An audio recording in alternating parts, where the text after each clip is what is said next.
Hi, today we're going to be talking about the overhanded French braid. It braids inside. You can't see the actual braid. You only see where you've turned it within. There are the two different kinds of French braids, the Dutch braid that lays on top. It is the underhanded braid. And this is the overhanded braid. This is the French braid. Taylor, do we want to start now?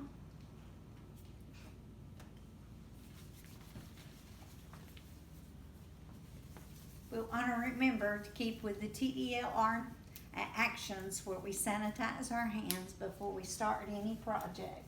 But let's begin with the underhanded braid. Again, we're going to take kind of a V-shape parting right in the top, and we are going to divide it into 3 strands.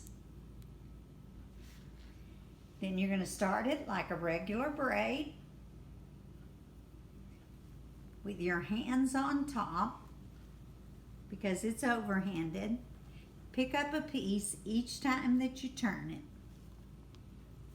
Watch as she picks up her piece.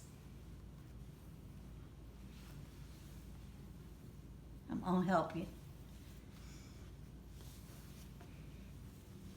And you will see that she's going to take this and turn it inside. In a second, you'll see how lovely it looks once you've turned it inside. This is a braid to me that's very elegant. It's a lot like the fishtail braid. It looks a lot like it on the top. However, the tail part looks like a regular braid. When you get down to the nape of the neck, what's left over looks like a regular braid.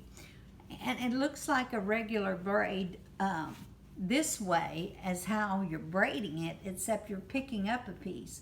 But the difference is that it's seamless. There's not a braid laying on top. We make jokes about it looks like a dinosaur laying on top when it's the Dutch braid, and the other one is turned inside. It's all sewed together, it's seamed together. So that's the difference in an underhand braid and an overhand braid. This is the overhand. You notice that your hands are on top all the time. You're not reaching under.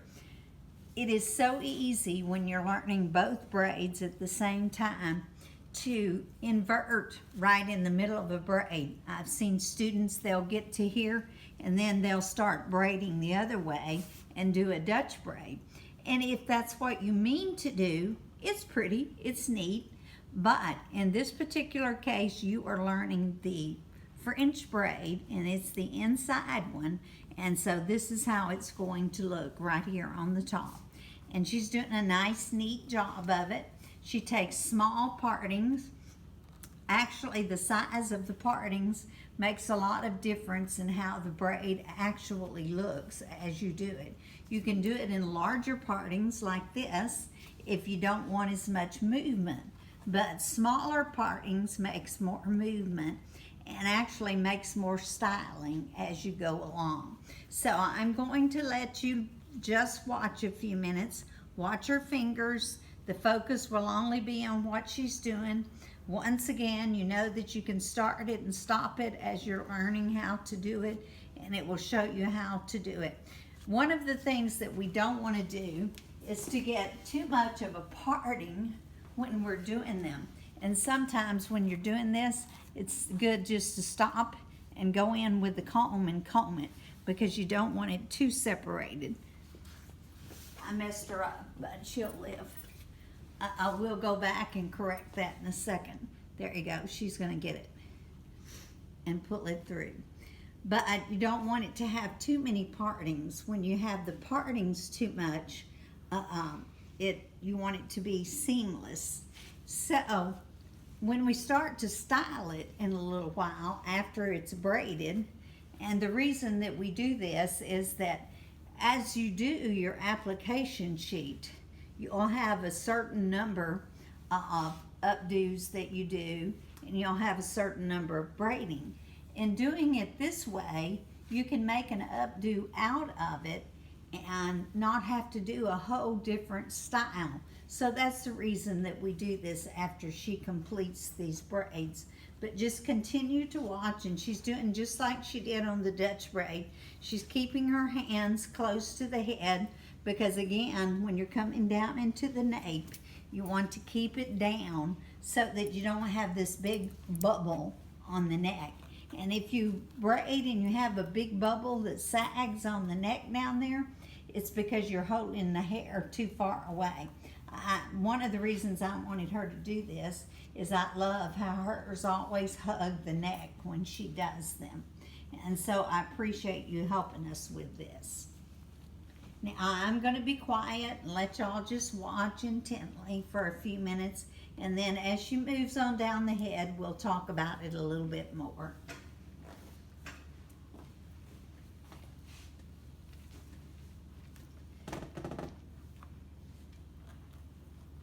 Nice job, same size partings.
Again, that ear is a lot better on a person than on a mannequin. It's hard to get it over the ear.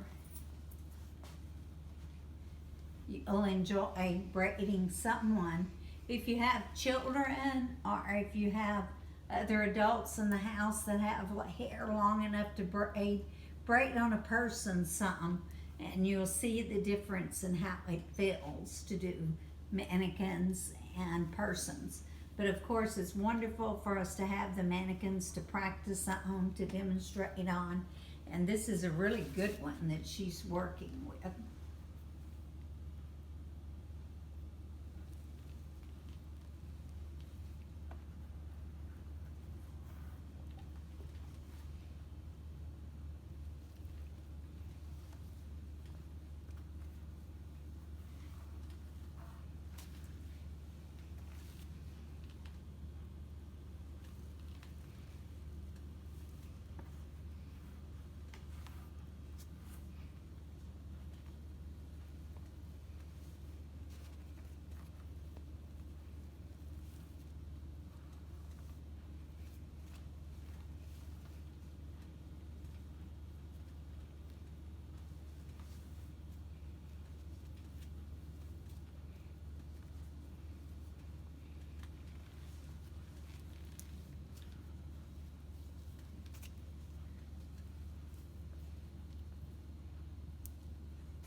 Okay, leave me that long hair there to work with, so stop there.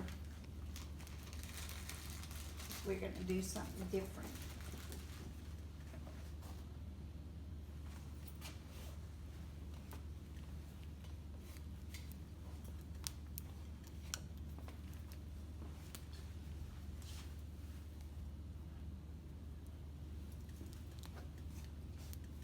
I'm going to do this time kind of a sporty do. I'm going to leave the tightness of it here, but I'm going to take the bottom of it, excuse me, as I walk in front of the camera. I'm going to take the bottom of it, and I'm going to take it, and I'm going to loosen it pretty loose.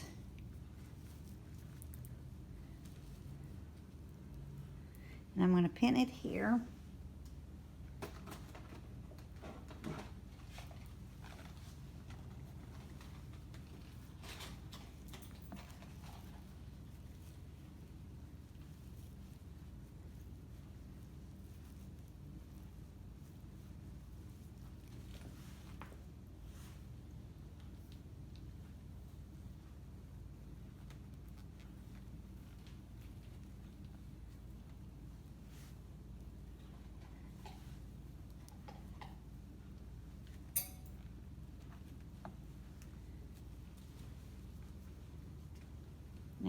another bobby.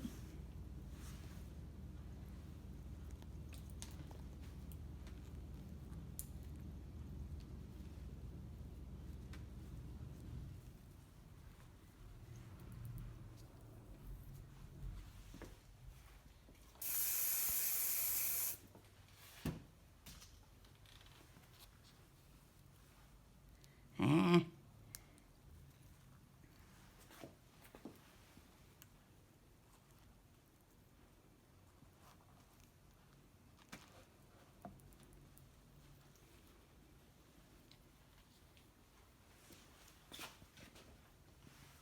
That's not still on. I'll use this. Just want to smooth this a little bit because I want it kind of fan straight. And I just realized that the flat iron's not on. So we're going to smooth this a little with this.